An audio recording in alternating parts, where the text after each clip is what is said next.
Good afternoon, Deputy Prime Minister, Excellencies, ladies and gentlemen. Welcome to this university, LUMSA, for an important celebration and the presentation of a book. Let me start with a few words written by a Latin author, Sallust. Concordia res parve crescunt. In harmony, even small things grow. In November 1918, one day after Latvia's proclamation of independence, the provisional government approached Cardinal Secretary of State, Pietro Gasparri at that time, to ask for recognition by the Holy See. On the 10th of June 1921, the Holy See recognized Latvia after the apostolic visit of a future Pope, Monsignor Achille Ratti. And on the 30th of May 1922, the Concordat was signed. Until the 24th of August 1940, there was a representative of the Holy See in the country.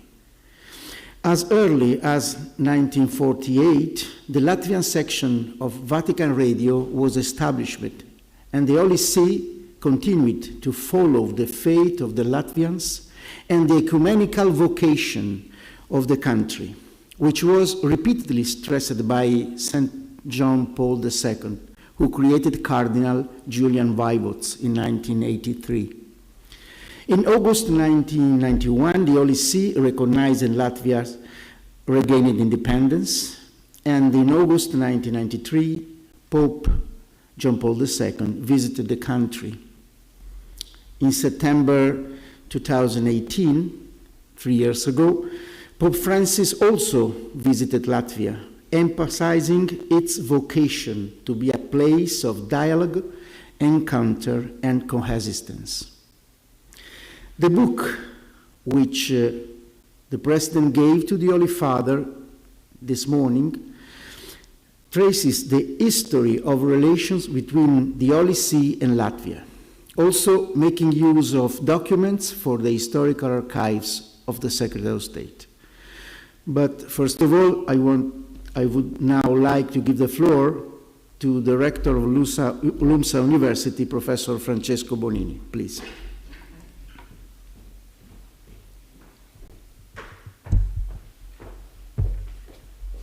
Sono molto lieto di dare un caloroso benvenuto al Deputy Prime Minister Yanis Bordans, a Sua Eccellenza l'ambasciatrice Elita Kuzma, a Monsignor Gallagher e a tutte le autorità presenti per la presentazione del bel volume sul centenario delle relazioni tra la Repubblica di Lettonia e la Santa Sede.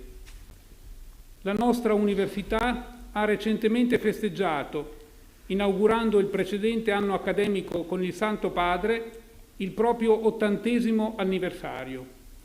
Fu fondata infatti nel 1939 come università italiana pubblica non statale per iniziativa della Santa Sede, affidata ad una donna, Luigia Tincani, e alle sue missionarie della scuola. Una istituzione, la nostra, al servizio sulle frontiere decisive della formazione, della cultura, dell'istruzione superiore. L'obiettivo era proprio, in un tempo drammatico segnato dai totalitarismi, assicurare una risposta di libertà e di verità all'emergenza educativa. Formare giovani in grado di rispondere creativamente alle sollecitazioni di una storia accelerata è oggi un impegno affascinante e urgente che intendiamo rilanciare di fronte alle nuove sfide post-pandemia e nel comune decisivo orizzonte europeo nel quale siamo pienamente inseriti e che condividiamo con la Repubblica di Lettonia. La storia, in questo senso, è una preziosa alleata perché ci stimola a guardare avanti con la consapevolezza del passato, propellente per il futuro. Anche per questo siamo lieti di ospitare la discussione di un'opera di storia e insieme di spessore giuridico istituzionale, ricordando anche la figura del mio predecessore, il compianto professor Dalla Torre, illustre studioso delle relazioni tra gli Stati e la Santa Sede. Saluto così con particolare calore gli illustri relatori, il padre Ardurat, infaticabile animatore del Pontificio Comitato di Scienze Storiche, e gli autori Michailis Volovs e Inese Runse dell'importante pubblicazione che oggi ci è offerta, e tutti i presenti, augurando un proficuo lavoro con la più viva cordialità. E un saluto particolare ad Andrea Tornielli. Grazie. Esmu patiesi gandarīts sveikt šajā brīdī Latvijas Republikas ministru prezidenta biedru Jāni Bordānu kungu, tieslietu ministru, tāpat arī Viņas ekscelenci, vēstnieci Elitu Kuzmas kundzi, monsignoru Galageru un arī visas klātesošās varas iestāžu pārstāvu personas, amatpersonas. Šajā svarīgajā brīdī, kad mēs atklājam grāmatu, kas apkopo informāciju par 100 gadiem, kas ir aizvadīti attiecībās starp Latvijas Republiku un Svēto Krēslu. Mūsu universitāte nesen ir nosvinējusi savu 80. gada dienu kopš tās dibināšanas un aizvadīto akadēmisko gadu iesvētīja arī Svētais Tēvs, atzīmējot šo svarīgo notikumu. Mūsu augstskola tika dibināta 1939. gadā, un tā tika dibināta kā publiska Itālijas universitāte, kas ir nevalstiska augstskola. Un šī iniciatīva nāk no Svētā Krēsla, un šīs augstskolas vadība tika uzticēta Luīģai Tinkānī un arī skolas misionārēm. Šāda iestāde, šāda mācība iestāde kā mūsu augstskola kalpo gan izglītības mērķiem, gan arī kultūras mērķiem. Un augstskolas mērķis šajā dramatiskajā laikā, kad tā tika dibināta, kas ir totalitārismu laiks, bija kā atbilde brīvības aicinājumiem, patiesības meklējumiem un nepieciešamībai pēc izglītības.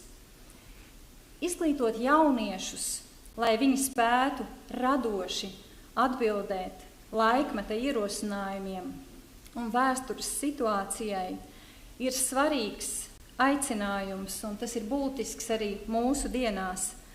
Un mēs saskarsimies ar to arī šajā pēc pandēmijas laikā, kas skar visu Eiropu. Un mēs esam tajā pilnībā iesaistīti, un mēs esam viensprāts arī par to sadarbībā ar Latvijas Republiku. Mūsu vēsture ir ļoti bagāta, un mēs varam tādējādi skatīties ar pilnu apziņu par to, ka pagātnes izaicinājumi ir pārvarēti, un tas dod drošību arī nākotnes attīstībai. Tādēļ šodien mēs esam priecīgi aicināt diskusijā par šo vēsturisko darbu, kurā ir apkopoti gan juridiskie, gan institucionālie aspekti. Mēs esam priecīgi pieminēt arī profesoru Dalla Torre, kurš ir slavens pētnieks par attiecībām starp valstīm un Svēto Krēslu. Esam priecīgi arī par tēva Ardura nenogurstošo darbu, kurš nodarbojas ar vēstures zinātņu pontifikālās komitejas vadīšanu, un esam priecīgi sveikt mūsu rindās arī grāmatas autorus Mihailu Volohovu un Inesi Runci.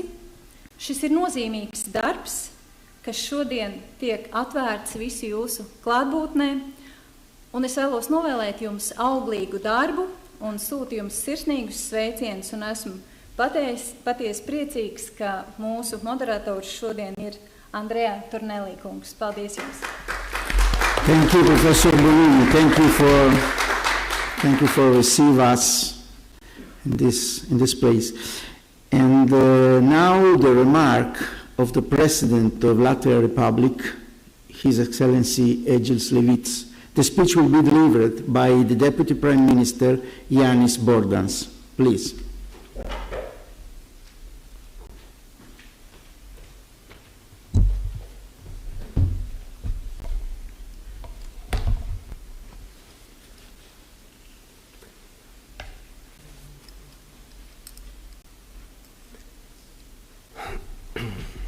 Your Excellency, Archbishop Gallagher, Excellencies, ladies and gentlemen. We just celebrated 50th anniversary of diplomatic relations between the European Union and Holy See. The actual anniversary was last October, and it was postponed due to reasons we all know, which makes the spring celebration even happier and more memorable. Today, we are launching an incredible and extremely significant publication. It covers the 100 years of diplomatic relations between Holy See and the Republic of Latvia, which declared independence in 1918. This important material has been researched and compiled by Mihails Volhovs, lecturer in Church History at the Riga Higher Institute of Religious Sciences, and Latvian historian Ines Runce. I want to say a big thank you to both of them for completing this enormous research and giving us a clearer understanding of how global events and political processes of the 20th century shaped the Latvia-Holy See relationships we have today. Let me also express my sincere gratitude to Historical Archive of the Section for Relations with State of Secretariat of State for all the support provided during the making of this publication. I would also like to thank the Vatican Apostolic Archive in advance for kind support and openness for further research requests from our academians. And a special thank you goes to His Excellency Archbishop Paul Richard Gallagher, Secretary for Relations with States of the Holy See, for this active personal involvement and help. I would also like to thank everyone else who helped make this book possible for their dedication and utmost commitment to this project. Polite smiles have always been a part of the diplomatic game, even today. However, the then President of Latvia, Alberts Kviesis, in 1935 had especially warm memories of the early relations between two states. Ever since Latvia became free, relations between the Holy See and our country have been very cordial and trustful, and every matter important for the Catholic Church in Latvia has always been resolved by the parties in the most honest and considerate manner. Let us not forget that Pope Benedict XV ordered the restoration of the Diocese of Riga and appointed his representative on 29 September 1918, even before Latvia was formally proclaimed. So the founding of the Latvian state actually started the process of aligning the Catholic Church in Latvia to the Vatican's codes of canon laws and geographic borders of the new state. One of the first international agreements signed by Free Latvia was a concordat with the Vatican. It was signed under the pontificate of Pope Pius XI. In the interwar period, Papal nuncios Antonio Zeccini and Antonino Arata played a major role in the development of the Catholic Church in Latvia, while also strengthening the diplomatic presence of the Holy See in our country. Our first ambassador to the Holy See was Hermanis Albats, who was later killed by the Soviets when Latvia was occupied. I'm personally acquainted with his grandson, Andrejs Albats. Together with his grandfather and the whole family, he, at the age of 9 months, was deported to the prison camp in Siberia. Except little Andrejs, the rest of family's men were executed. Until collapse of the Soviet Union, he spent his life in Siberia. Until recently, while traveling with Andrejs and his daughter around their family's living area in Kamchatka, Siberia, I learned the history of his family and grandfather's mission at the Holy See. The faith has kept the family alive during the years of oppression. It is one of many similar stories of Latvian families, and I personally express my greatest gratitude to the Holy See for years of long prayers that Latvia might regain its independence and Christians may live freely again. Unfortunately, the violent occupation of Latvia by Soviet Union of 17th June 1940 put everything on hold. The Holy See restored its diplomatic relations with a newly independent Latvia 50 years later on 1st October 1991. Satversme, or the Constitution of Latvia, which will turn 100 years old next year, separates church from state. However, the state has continued to support the church and both have constantly cooperated. The cooperation between the state and the church in Latvia is positive and constructive. There are two consultative bodies set up to coordinate topical issues of cooperation between state and church, in both of which Minister of Justice is present and leading. The cooperation during the pandemic has been particularly close and supportive when churches in Latvia remained open. Latvia supports religious freedom and diversity. We are proud to have close and ecumenical cooperation between different Christian denominations, which enhances unity among people in Latvia. Ecumenical service is a tradition that accompanies every 18th November when we celebrate the founding of the Latvian state together with spiritual leaders of all churches in Latvia. Such living and breathing ecumenism is one of the Latvia's special traits. The bond between Latvia and the Catholic Church formed a long time ago. It began to grow along with the spread of Western culture and traditions towards Northeast Europe. Livonia considered itself the edge of civilization, or the farthest geographical point where Western civilization could be found at the time. Rome used to call the inhabitants of the eastern coast of the Baltic Sea, the ancient Latvians, the last pagans in Europe. Christianization gave everyone living in Latvia an opportunity to become part of the European spiritual and cultural world. Latvians in Latvia have since been a constant element of the European, or to be more precise, Western European civilization. Churches also helped secure military and political support required to protect the Baltic region from the east. Catholics in Latvia and the Catholic Church have continuously maintained deep and broad ties. These ties played a crucial role in the founding of the state of Latvia in 1917 until 1918, when including Latgale, which is predominantly Catholic, into the soon-to-be Latvian state became the main domestic priority. Latgale accounts for roughly a quarter of Latvia's land area. Its culture, history, and political system developed separately from other Latvian lands for quite some time. At critical moments for our state, Catholic priests in Latvia who had strong influence on the people played a decisive role in the formation of the single Latvian state with its current borders. When Latvia was reoccupied by the USSR in 1944, it was subjected to a most tragic, violent treatment that defied all Christian and human values. Soviet occupation forces arrested more than 60 Latvian Catholic priests from 1945 to 1973.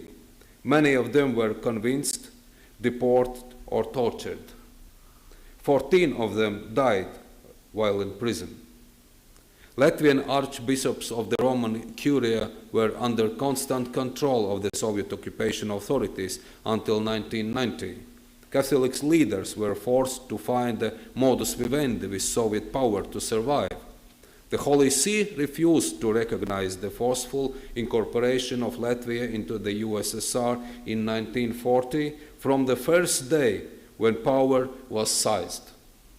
We were grateful to the Catholic Church for maintaining its bond with Latvian Catholics, who were forced to live behind the Iron Curtain on its exile. despite these turbulent times. During the Cold War, as world superpowers divided Europe, the Holy See continued to follow developments in occupied Latvia, supporting Catholics and clergy with everything they could possibly offer. Sacred Catholic literature and periodicals were smuggled into the country in all kinds of ways. One of the ways to tune into the outside world was through Latvian broadcasts of Vatican radio. Monsignor Ārvalds Andrejs Brumanis is definitely one of the quiet heroes of the Vatican radio, whose dedication to the station for all those years deserves admiration. Latvian Catholics continued to praise God and express their loyalty to the Holy Father despite the Soviet regime attempts to denounce and persecute religion. Many older women helped around the churches, secretly brought in their grandchildren for baptism and took them along to Holy Mass. In a way, women were the ones who kept spreading the word of God despite the Soviet occupation. They introduced young generations to God and kept the religion in the family. By the way, the use of Latin written characters was forbidden in Latgale at the time of Russian Empire from 1865 to 1904. So women decided they will keep teaching their children to pray in Latgalian, which is a regional dialect for Latvian. They also hand-copied prayer books and distributed them through clandestine networks. The Holy See showed its firm stance on Latvia's independence also through political acts. Julians Vaivods, a Catholic priest cruelly persecuted by the Soviets, was appointed bishop in the consecration ceremony at St. Peter's Basilica on 18 November 1964, Latvia's Independence Day. The Holy See made sure the ceremony was attended by Boļislavs Sloskāns and Jāzeps Rancāns, Latvian Catholic bishops living in exile, thus sending a clear signal that the Catholic Church continues to maintain Latvia's statehood, unity and integrity. Both bishops hold a dear place in the history and heart of Latvia. Fearless Bishop Boļislavs Sloskāns continued to serve in Russia even after the Bolshevik Revolution of 1917. He later became the apostolic administrator of Mogilev and Minsk. He was sent to jail by Soviet authorities a number of times. The Catholic Church in Latvia, the Vatican and the Latvian government fought hard throughout his imprisonment to get Bishop Sloskāns released. He finally returned to Latvia in 1933. After the Second World War, with the blessing of Pope Pius XII, he continued his apostolic work in exile. His beatification would be the highest praise of Bishop Sloskāns' lifelong spiritual pursuit of truth and service to others. His unshakable faith and spirit that even totalitarian rule couldn't break. The Catholic community of Latvia and Belarus, for which Boļislavs Sloskāns became their bishop for some time, would greatly appreciate such a step. For this part, Bishop Jāzeps Rancāns, who was a firm supporter of parliamentary democracy, became the acting president of Latvia in exile from 1947 to 1969, and kept very close ties with the Holy See. For many years, the Catholic Church in Latvia was represented at the Holy See by Latvian Catholic priest and teacher Monsignor Jāzeps Čamanis. He will always be remembered for this kindness and holiness. The inauguration of Pope John Paul II revived great hopes around the Central and Eastern Europe. His words and deeds inspired nonviolent resistance by national liberation movements against suffocating the totalitarian regimes, helping to free his people and other nations, such as the Baltic states. People listened and followed his words. John Paul II paid a state and pastoral visit to Latvia in September of 1993. he went to Riga and Aglona, where he visited the Aglona Catholic Basilica of the Assumption of the Blessed Virgin Mary, the main Catholic religious center in Latvia. It is a sacred site well known beyond the borders in Latvia. Hundreds of pilgrims regularly make their way to the basilica to worship the Mother of God. Pope John Paul II was the first head of the Roman Catholic Church to pay an official visit to Latvia and the first global leader to come to the Baltic states following the renewal of their independence. As a Catholic myself, I was present at the historical ceremony conducted by His Holiness John Paul II in Riga in 1993. It bore a special encouraging meaning to our nation that only recently had regained its independence, as John Paul II was the symbol of hope and struggle against communism and its oppression of humanity and faith. The Holy See has always, through different times, known and accepted what our region needs, both in terms of our religions and political aspirations. We are deeply grateful and appreciate the warm, cordial support and courtesy shown to us by the Holy See. Our country celebrated the centenary of this statehood in 2018. Pope Francis took part in centenary celebrations by visiting Riga and Aglona in 24 September.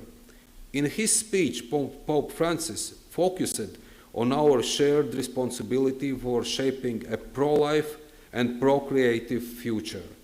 Pope Francis' social agenda was won prize around the world, and his global goals sit well with our values. The role of multilateralism is bound to increase as the world recovers from the global crisis caused by the pandemic. We welcome Fratelli Tutti, the encyclical letter of the Holy Father Pope Francis, which urges the United Nations to promote the rule of law instead of the law on force, and give preference to multilateral agreements that protect weaker states. Latvia has always highly valued the spiritual benefits of ecumenical traditions. We truly admired and cheered for the Pope when he went on his historic visit to Iraq as a pilgrim of peace to show his care for ecumenism and nations living in peace with one another. Latvia is also one of states actively engaged in addressing global challenges such as sustainability and socially responsible development, or an education policy aligned with the future of Europe.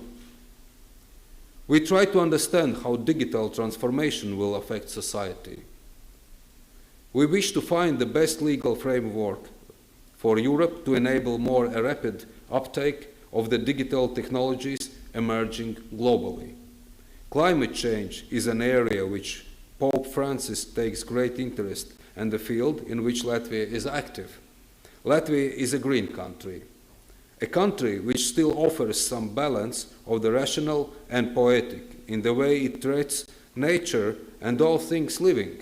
However, we too must revisit how we consume energy, move around, and eat. That is how we will restore the primordial harmony with nature that Pope Francis constantly urges us to strive for. The speeches of Pope Francis urge us to help the disadvantaged. Yesterday, after the meeting with Pontiff, our President Egils Levits presented Pope Francis with 100 candles in the national colors of Latvia and the Holy See, handmade by young people with development disorders. It is a special social project. These youngsters handcraft and sell candles to raise money for a group, Home for Assisted Semi-Autonomous Living. Our support is crucial in making their dreams and hopes come true.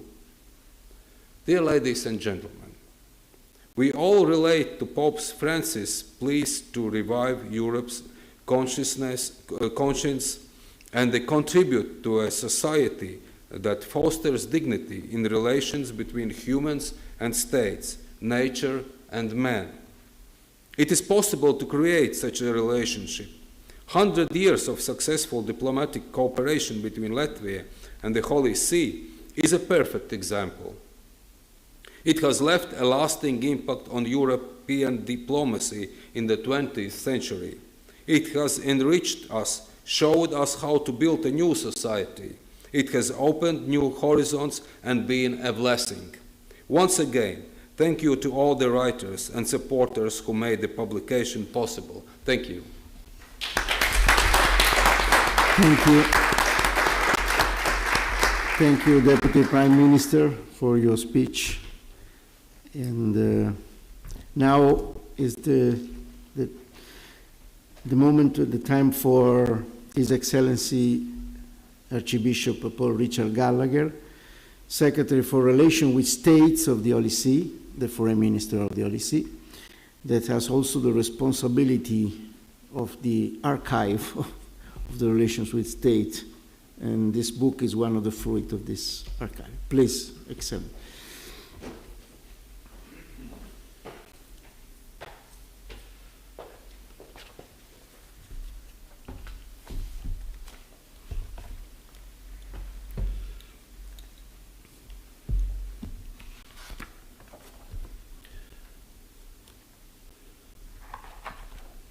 Mr. Deputy Prime Minister, Your Excellency, Madam Ambassador, Mr. Rector of LUMSA, the members of the Diplomatic Corps here this afternoon, Reverend Fathers, ladies and gentlemen. At the outset, I would like to extend my most cordial greetings to the President of the Republic of Latvia, His Excellency Egilis Levits, and with him I greet the authorities here present. I was present this morning at the President's visit, and he expressed his regret that he was unable to attend this event this afternoon. But we know that he is very supportive of what we are celebrating. I greet the authorities here present, both religious and civil, and all of you gathered here to celebrate, during this event organized by the Latvian Embassy to the Holy See, the centenary of diplomatic relations between the Holy See and the Republic of Latvia, through the presentation of the book 100 Years of Sincerity and Confidence, Diplomatic Relations between the Republic of Latvia and the Holy See. And I would like to congratulate the authors of this book. When I was approached by the embassy to see whether we were willing to cooperate in the project, I must say that I was a little bit skeptical that this book would see the light of day in the short time that had been allowed. So congratulations to the authors. And also I'd like to express my thanks to the archives of the second section of the Secretariat of State and its chief, Dr. Johan X, for their cooperation with the embassy and the authors of the book. I sincerely thank the authors and collaborators of this insightful historical research that highlights the development of the excellent bilateral relations between the Republic of Latvia and the See of the Apostle Peter, the latter which provides a guarantee of unity for the entire universal church as well as for each local church. This centenary event obviously merits being celebrated with the greatest importance, which undoubtedly reached its height in the meeting this morning between the Holy Father, Pope Francis, the successor of St. Peter, and President Egilis Levits. His Holiness visited the great country of Latvia, as we well remember, in September 2018, on the centenary of its independence. We can say without hesitation that the trip was in continuity with the first visit ever made by a Supreme Pontiff to the Baltic states. Here I'm referring to the memorable trip of St. John Paul II, which certainly took place within a unique historical condition. I would like to quote here the words of St. John Paul II before his departure from Riga, which seemed to me of particular value in highlighting the great potential and talents of the Latvian people. Vince in bono malum, conquer evil with good, a quotation from the letter of St. Paul to the Romans.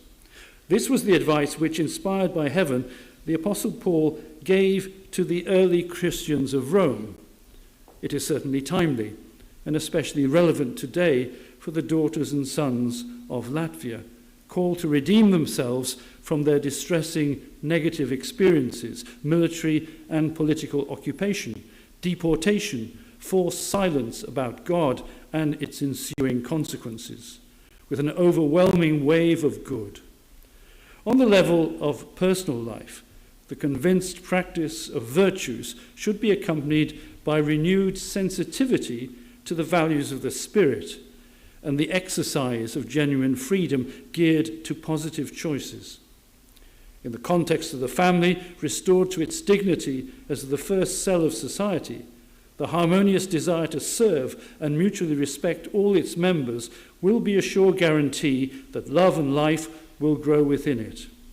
In civil society and in the state institutions, the sincere quest for the common good will assure the promotion and protection of the basic freedoms by both political leaders and citizens, whatever their religious faith, origins, and culture. End of the quotation. I am particularly struck by the expression, an overwhelming wave of good, which has a prophetic tone for the Latvian people, who are particularly capable of fulfilling it after being oppressed for so long. The visit of Pope Francis once again urged everyone to seek these lofty ideals, so that this overwhelming wave of good may arise today more than ever from this noble country, which together with Lithuania and Estonia, located in the corner of Europe, has suffered very much, first from Nazi persecution and then from Soviet domination. It has suffered in particular for its laudable ideals, beginning with freedom. For this reason, the key word of this papal trip could not be but freedom. Thus, from the geographical periphery in Eastern Europe, where suffering has carved deep furrows in the human soul, which is capable of an even greater yearning for freedom, the Holy Father wanted to send a precise message also to the whole European continent, tired and embittered at not reaching that longed-for well-being, which it never really discovered, because it was being pursued outside its proper spiritual foundation. The unbridled secularization of the West, which tends to marginalize God and ignore the natural law inscribed in the human conscience, only repeats the tragic errors of the ideologies of the past, which have led to the disintegration of entire societies, beginning with the fundamental building block, which is the family. Quite memorable is the calling back to the spiritual roots that Pope Francis made in Riga. Latvia, the land of Dinas, has turned its sorrows and pain into singing and dancing, and has sought to become a place of dialogue and encounter, of a coexistence that is peaceful and looks to the future. This year, you are celebrating the centenary of your nation's independence, a significant moment for the life of society as a whole. You know all too well the price of that freedom, which you have had to win over and over again. It is a freedom made possible thanks to your roots that, as Zenta Maurina, who inspired so many of you, observed, are in heaven. Without this ability to look up, to appeal to greater horizons that remind us of that transcendent dignity with which all of us as human beings have been endowed, the rebuilding of our nation would not have been possible. That spiritual capacity to see more deeply as expressed in small and daily gestures of solidarity, compassion, and mutual assistance has sustained you and in turn has given you the creativity needed to generate new social processes, despite the currents of reductionism and exclusion that always threaten the fabric of society. End of quotation. The Catholic Church, an expert in humanity because it was founded by Jesus Christ, whom the Christian faith recognizes as the God-man, has engaged from the very beginning in supporting the yearning for freedom that would be raised within the soul of Latvia. For this reason, the Holy See did not hesitate to support the country's reconstruction process, and on the 10th of June 1921, it de jure recognized the Republic of Latvia. the initial stage of our diplomatic relations, which then led to the subsequent step of signing of the Concordat of the 30th of May 1922 during the pontificate of Pope Pius XI. The path of collaboration undertaken from the beginning between Latvia and the Catholic community is an eloquent sign of the common spiritual roots. As Pope Francis recalled also in Riga, I am happy to know that the Catholic Church, in cooperation with other Christian churches, is an important part of these roots. This cooperation shows that it is possible to build communion within differences. The two realities, the Catholic Church and humanity, are inseparable, precisely for the reason mentioned above. We Christians believe that the founder of the Church unites in himself humanity with his divinity, and for this reason he has been proclaimed for 20 centuries as the Saviour of the world. The indissoluble bond between church and humanity is, in fact, the proper and founding value of papal diplomacy. The link of the Holy See to the good of the Church and to that of the entire human family implies that it could never pursue ends in conflict, much less in contradiction with this bond. It is precisely this connection that makes it possible to give substantial content and credibility to the diplomatic action of the Holy See, and thus render it an instrument for the development of full and authentic freedom of the Church and of humanity. In a nutshell, it is seeking the ultimate good, which the Catholic Church understands in light of its own tradition and the Word of God, above all in the Gospel, and through the guidance of the pontiffs through history, that gives inspiration, meaning, and content to the international political activity of the Apostolic See, expressed through diplomatic bodies imbued with the same ends. We can therefore say that in the diplomatic action of the Holy See, and of course I am also referring to our diplomatic relations with the Republic of Latvia, the values that the Church preserves, announces and seeks to bring realization are continually present. This way of understanding diplomatic action, not in terms of pure method, but in terms of values, is not new for the Holy See, and indeed, in a certain sense, it never has been new. In fact, the diplomatic activity of the Holy See has always pursued and cultivated the fundamental values of the person and of the human community in general and in all its dimensions. I am thinking especially of the unconditional value of human life, its dignity, its rights, from its origin, that is, from conception, to its natural end, the unique and irreplaceable value of the family, founded on marriage, the indissoluble union of a man and a woman, and the consequent need for legislative measures that support the family in the task of generating and educating children, as well as the value of social justice, which is largely denied to individuals, human groups, and even entire peoples, and of the rights to peace and religious freedom, always threatened by terrorism and the warmongers of our time, etc. The Church, and therefore the diplomatic activity of the Holy See, certainly admits the legitimate multiplicity and diversity of temporal approaches, but it must retain its distance from a pluralistic conception in terms of moral relativism, which progressively tends towards the detriment of life itself and of democratic culture. This, in fact, needs true and solid foundations, yet how is it possible to have such solid foundations if we do not refer to higher principles, that is, to moral and ethical values, which, due to their nature and their role as the foundation of social life, cannot be ignored? Unfortunately, today, we see more and more of the misleading idea that it is the law that must determine what is ethical, not the idea that ethics must have primacy and inspire the law. In this sense, Christians have a central role in ensuring that the ethical foundation is rooted in the objectivity of nature rather than in the subjectivity of the will of the legislator, or worse, to the popularity of the mainstream.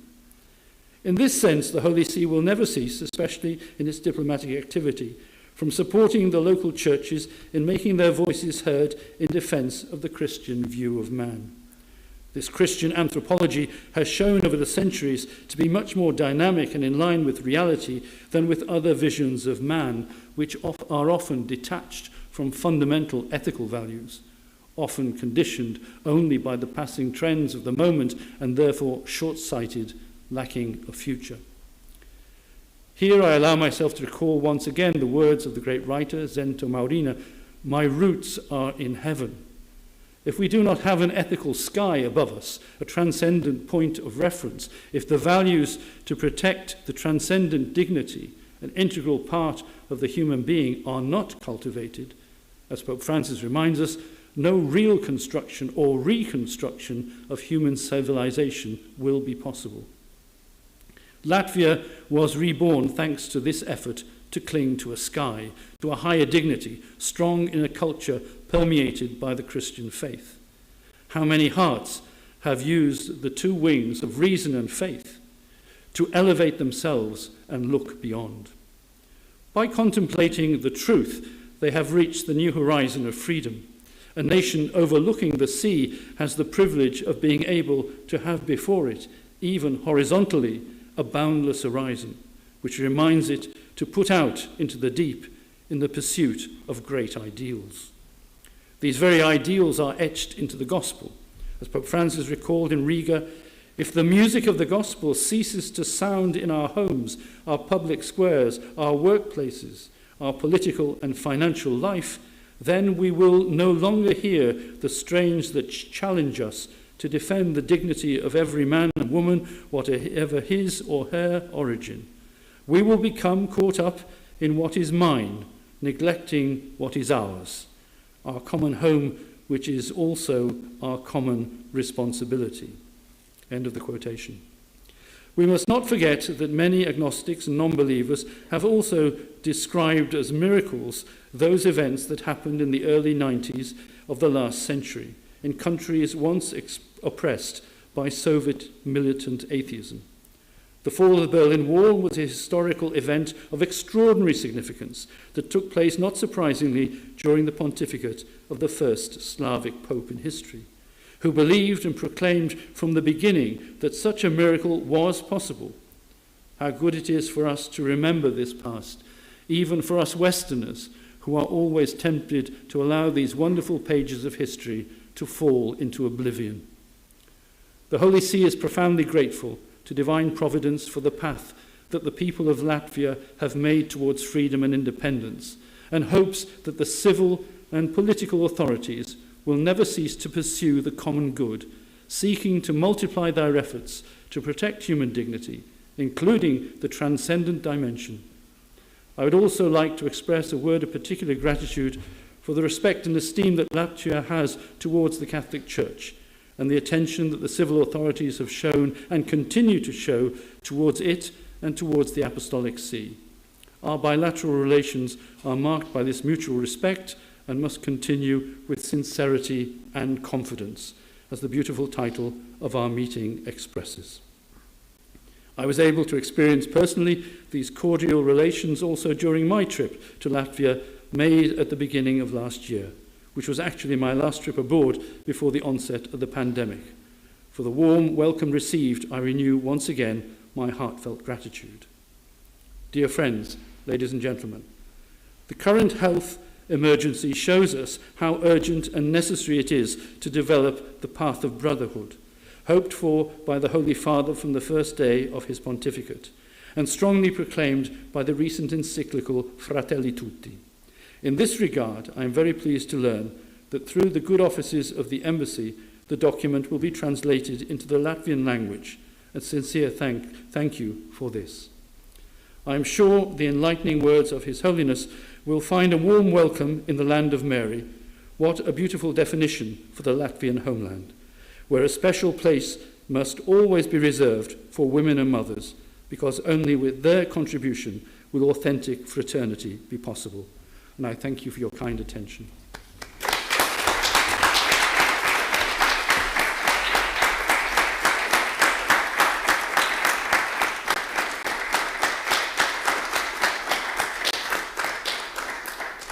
Thank you, Archbishop Gallagher.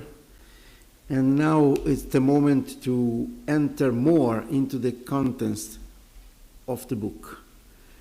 And I would now like to give the floor to Father Mikhail Volochovs, one of the author of the book.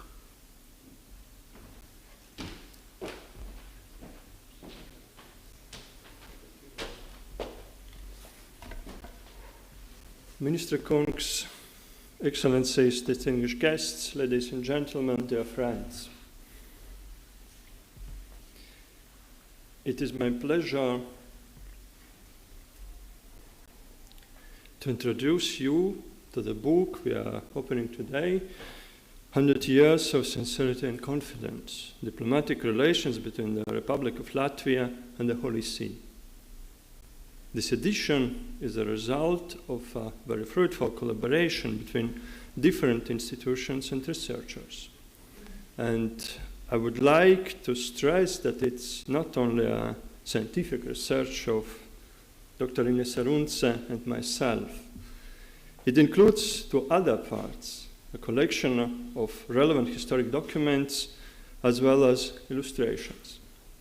My contribution is dedicated to the beginnings and development of the bilateral relations in the first half of the last century, and based particularly on reports sent to the Vatican by Achille Ratti, Antonino Zecchini, and Antonina Aratta, and some other diplomats of the Holy See. My intention was to reach and to illustrate the origins of such a mutual interest. For the Holy See, it was a concern about the fate of the Catholics in the Russian Empire and after its collapse in 1917.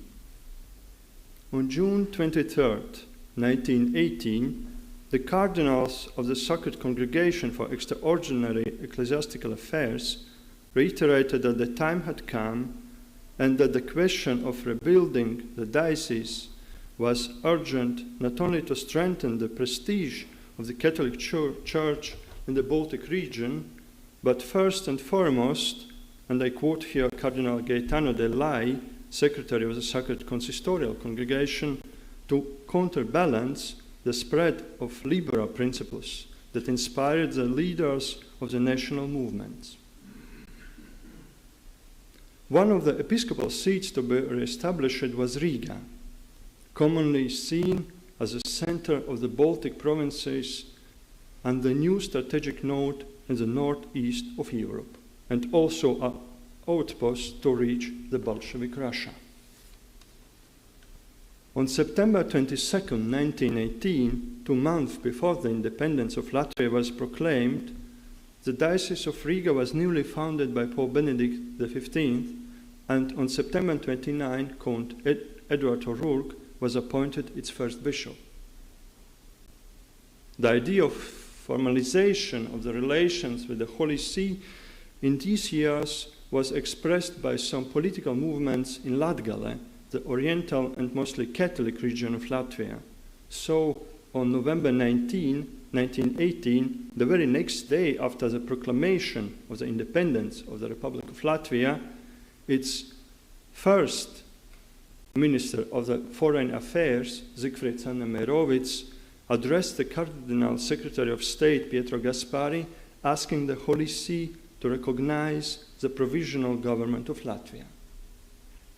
Years after, in September 1950, Kārlis Zariņš, head of the diplomatic and consular service of Latvia in exile, after an audience with Pope Pius XII, stressed once again that the Concordat with the Holy See was one of the first international treaties concluded by independent Latvia and formed a cornerstone of the Latvian foreign policy. Indeed, the Concordat, signed on May 30, 1922, is a fruit of intense dialogue between a new founded Republic of Latvia and the Holy See after the Great War. This Concordat was ideated by Cardinal Gaspari and Foreign Minister Merovitz and promoted at the highest level by Pope Benedict XV. Finally, it was signed by Pope Pius XI, who, as apostolic visitor not only to Warsaw, but also to the Baltic states, stands on its origins. The relations between Latvia and the Holy See during the interwar period aroused the admiration of many countries, especially considering the fact that Catholics were not in the majority in Latvia. The relations formally initiated with the de jure recognition of the Republic of Latvia on June 10, 1921, could be described by the words of third President of Latvia, Albert Skviesis, at the accreditation of the Apostolic Nuncio Antonino Arata on November 14, 1935. And I quote, "Relations between the Holy See and Latvia have always been marked by mutual sincerity and trust since the beginning of Latvia's independence, and both sides wanted to settle all issues concerning the position of the Catholic Church in Latvia in a spirit of fairness and mutual understanding." In my opinion, the success of the relationship between Latvia and the Holy See could be explained also with the relatively small number, even if significant, of the Catholic clergy involved in the active political life in Latvia and the moderate nationalism among them. It should be said that in this interwar period, in difference to our Catholic neighbors, both of Apostolic Nuncios Zecchini and Arata were highly appreciated in the society as well as in the local Catholic community. But there is also another aspect I try to illustrate, using the archives regarding the pontificate of Pope Pius XII, namely the political situation in Latvia in 1939 and 1940, seen by Nuncio Arata, as well as following Soviet occupation, when the bilateral relations were interrupted by the occupying powers on August 5, 1940, and the nunciature in Riga was closed some weeks later on August 24. After that, the Secretariat of State tried to reach the local bishops in various ways and obtain any reliable information about the state of the Catholic Church behind the Iron Curtain. Latvian side in exile was also interested to maintain formal relations with the Holy See. After the Second World War, Kārlis Zariņš, acting within the mandate given to him shortly before the occupation, repeatedly tried to re-establish formal relations with the Holy See, offering to appoint a representative. But Pope Pius XII preferred a pragmatic solution.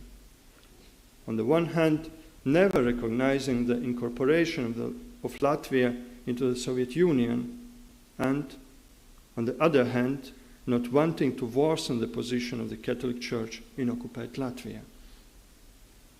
After the war, Pius XII reminded the world several times of the rights of the nations, especially the small ones, and repeatedly became involved in resolving the issues of Latvian, Lithuanian, and Estonian refugees in Germany, Sweden, the United States, and elsewhere through apostolic nuncios and delegates. Ladies and gentlemen, at the end of this presentation, I would like to indicate some significant dates in the near future which could offer another occasion for the collaboration and research. May 30, 2022, the 100 years of the first Concordat, could be an occasion, first of all in Latvia, for a multiform dialogue and highly scientific discussion from the different points of view, legal, ecclesiastical, political, and cultural, about the modus of the relation between church and state in Latvia, with the right interpretation of laicity in general and its impact on the society in the last century as well as nowadays. Then, on October 21st, 2025, a centenary of the Nunciature in Riga could be an occasion to study and edit the archive of this Nunciature preserved at the Vatican Apostolic Archive. At the level of the local Catholic community, one could think on June 2025 a centenary of the first Latvian national pilgrimage to Rome, a singing pilgrimage, as it was called in the newspapers at that time. Excellencies, dear friends, hopefully this book will help to discover some unknown facts about Latvia. I wish to all of us another 100 years of sincerity and confidence between Latvia and the Holy See. Thank you for your kind attention e buona lettura.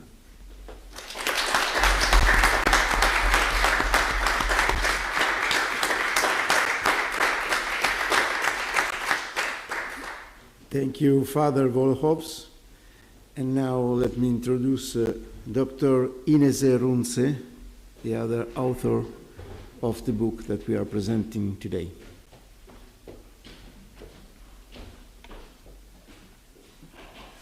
Augstgodātais ministra kungs, Your Excellency Archbishop Gallagher, Eminencies, Excellencies, ladies and gentlemen. Today it's my pleasure to present the Latvian perspective because as my colleague Mihails Volhos is doing the research in the Vatican archives, I was doing the research in the Latvian archives, trying to underline the interest of the Latvian diplomacy in the relations with the Holy See. So, and today, therefore, I will do a little bit kind of excursion in the history and trying to jump from the 13th century to the reality of after the First World War, when the diplomatic relations between Latvia and the Holy See were established directly. So Livonians, nowadays we would say modern-day Estonians and Latvians, starting from the 13th century or the era when the medieval church state called Livonian Confederation was established, didn't see to think of themselves as the end of the civilization, or the most remote point of the Western civilization in the geographical map. Quite often the idea of the end of the world was used to explore oneself in Europe, the world near and far, but more directly to measure and weigh the differences and advantages of the Western and Eastern civilizations, and to learn the codes and traditions of the European Southern and Northern cultures. The viability of both mental and physical boundaries was shaped by the daily lives of the medieval Livonians and left the lasting imprint on the culture and society of Livonia. The medieval Latin Christian world, or as we would say today, Europe, whose center, as well as the center of the Catholic Church, was the Pope as its head, the leading institution of its civilization at the time was in Rome. In Rome, people on the eastern shores of the Baltic Sea were then called the last pagans of Europe. From the point of view of the center of the civilization, it was not a really flattering sign, but the goal, to Christianize these lands and include them in European cultural milieu, gave the territory of the modern Latvia the opportunity to receive spiritual patronage, political and military support. Quite often in the Middle Ages, or also in the modern times, Rome, the Vatican, and the popes of Rome, given their physical distance and technological communication possibilities of the time, exercised influence and policies through closer intermediaries such as the Teutonic Order and ecclesiastical authorities such as the Archbishop of Bremen or Lund and others. As Estonian historian Andrus Kesenkamp writes, the process of Christianization involved the transfer of the culture and new technologies. Christianization of the territory of Latvia from the point of view of Rome and the Pope and the hills of the Vatican was also the provision of military and political protection for the territory and its inhabitants against the East and the pagans. Despite the general and common logic of the historical processes, the study of the history of bilateral relations between the Republic of Latvia and the Holy See, from Latvia's perspective, turned out to be a surprisingly easy and pleasant intellectual process for me as a historian, and we historians always are kind of dedicated to the conflict. Usually, conflicts and contradictions in the relations between the subjects under the research are sought, found, and emphasized. That's what we do in our daily life. This didn't turn out to be the case here. Of course, the history of diplomatic relations between the Republic of Latvia and the Holy See is intrinsically linked to the global historical and political processes of the 20th century. Diplomatic relations between the Republic of Latvia and the Holy See always have been based on the trust and cooperation. Paraphrasing what Cecchini said, the Nuncio Cecchini said, "I loved Latvians, and Latvians loved me." It would be said in the history of the European diplomacy that Holy See loved Latvia and Latvia loved the Holy See. This is a sufficiently unique case in the history of European diplomacy when a non-Catholic country, predominantly secular and Protestant, has been able to establish close and friendly relations with the center of Catholicism and the superpower, the Vatican and its head, Pope. There have always been and still are certain people, knowledgeable and professional, reliable individuals who stand behind these diplomatic relations and the preparation, ratification and implementation of the Concordat. The diplomatic flair, intuition and talent of the Minister of Foreign Affairs of Latvia, Zikrits Annemeirovits, and the Latvian envoy to the Holy See, Hermanis Albats, served as a cornerstone for building a sustainable and friendly relations with the Holy See, whose fruits were born and still alive even after 50 years of the Soviet occupation. Although diplomatic relations between the Republic of Latvia and the Holy See were violently interrupted, the deep historical ties and indirect ties and support through the institutions and the different channels of the Catholic Church around the world were never severed.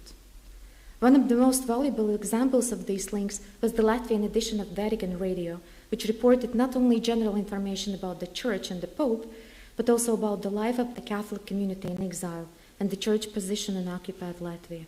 This is most how the Catholics learned what happened in this part of the world. It was easy for the Latvian Foreign Service and the modern-day diplomats to restore trust and successful cooperation after 1991, when Latvia regained its independence and started to establishing its diplomatic service and its operations. The contribution of Papal Nuncius Cecchini and Arata during the interwar period proved equally significant in establishment and development of the Catholic Church in Latvia, promoting the diplomatic authority of the Holy See in Latvia. These 100 years have been a good example of successful cooperation at diplomatic level between two small states, which has borne lasting fruits in the history of European diplomacy of the 20th century. Thank you.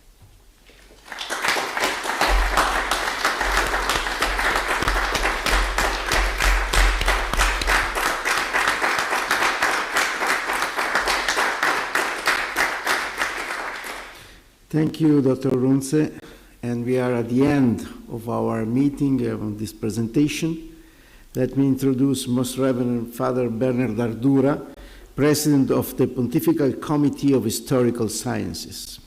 It is interesting to underline that the attention to the freedom of the Church and more in general to religious freedom had and has the result to help brotherhood and dialogue. So we have to learn from the past and to avoid the risk that some totalitarianism who happened in the past could happen again.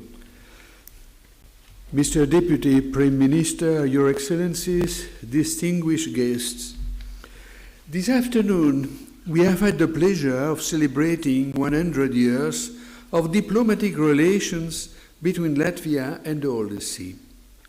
The occasion was the wonderful book edited by the Reverend Professor Mihail Volovs and the Professor Ines Runs, which stands as a true testimony to the friendship built on sincerity and trust that characterizes our relations. Such relations began in the aftermath of the First World War under the pontificate of Benedict XV, who recognized de jure the independence of Latvia exactly 100 years ago, and were subsequently confirmed by the Concordat, strongly advocated by Pope Pius XI. The latter established the internunciature, appointed the internuncio Antonio Zecchini in 1926, and elevated the representation of the Holy See in Latvia to the status of nunciature in 1928. All the successors of these two popes show the same paternal attention, the same affection towards Latvia, starting with Pius XII, the Pope of the Second World War, who witnessed the annexation of Latvia and of the other two Baltic republics to the Soviet Union. Why diplomatic relations were forcibly severed by the communist government, Pius XII never recognized Latvia's annexation to the Soviet Union. The Pope was careful not to take any steps that might worsen the situation of the Roman Catholic Church in occupied Latvia, yet he encouraged the establishment of the Latvian editorial office of Vatican Radio in 1948 in order to preserve a link with beloved Latvia. His successors lived through the years of the so-called step-by-step policy, which made it possible to maintain a contact between Rome and Latvia. And then came the pontificate of the Pope from the East, Saint John Paul II, the Pope who knew the communist regime from the inside, having been a clandestine seminarian, student chaplain, then bishop in a country also under atheistic communist rule. Already in 1983, he created Cardinal Julian Voivods as the courageous apostolic administrator of Riga and Liepaja, an office he covered from 1962 until his death in 1990. The Holy See recognized Latvia's regained independence and immediately afterwards signed the agreement to resume diplomatic relations. 2 years later, Saint John Paul II realized a project, a dream, which he had carried in his heart for a long time. And in 1983, he made his memorable pilgrimage to the three Baltic republics, lingering in Latvia on the great changes that took place after the fall of the Berlin Wall. John Paul II's words are not only the expression of the love of the Church for the nation that had been under communist dictatorship for decades, they are also an invitation to face the new challenges of the time, challenges that are indeed still relevant today. They deal with a form of materialism that is no longer ideological but practical, religious and moral indifference that leads to living as if God did not exist, exacerbated nationalism, ethnic and linguistic rivalries, demagogy that generates populism, and the responsible exercise of freedom.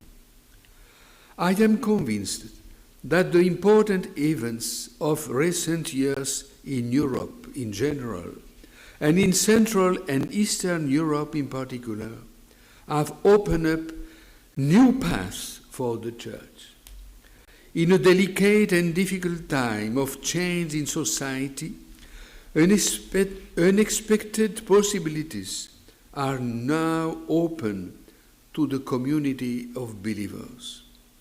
After the 100 years of diplomatic relations, today's visit of His Excellency the President of the Republic of Latvia with the Pope marks the beginning of a new, a certainly rich era in the life of the Roman Catholic Church in Latvia, and fruitful relations between the Latvian government and the Holy See. In fact, this collaboration between civil and religious authorities proves to be very useful not only for the Christian community, but also for the whole of society. This is because missionary commitment, which is purely religious, has also a social dimension, based on the social doctrine of the Church, whose priorities are the social inclusion of the poor and the commitment to the common good and social peace. We therefore see how history is not just a reminder of past times, but a stimulus for the present and an invitation to build the future while drawing on the lessons of the past. Yesterday, May 9th, we celebrate Europe Day in Latvia and throughout the European Union. So, let me quote the words of Robert Schuman, the father of Europe. Democracy owes its existence to Christianity. It was born when man was called to realize in this temporal life the dignity of each human person, in his individual liberty, in the respect for the rights of each one, and by the practice of fraternal love to all. Never before Christ were such ideas formulated. Europe must give itself a soul. Thank you for your kind attention.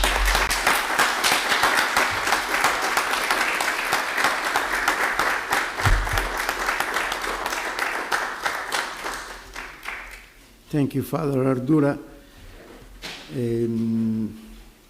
Excellencies, Deputy Prime Minister, ladies and gentlemen, concordia res parve crescunt. In harmony, even small things grow. And we can see with hope the second century of relation between Latvia Republic and the Holy See. Thank you so much.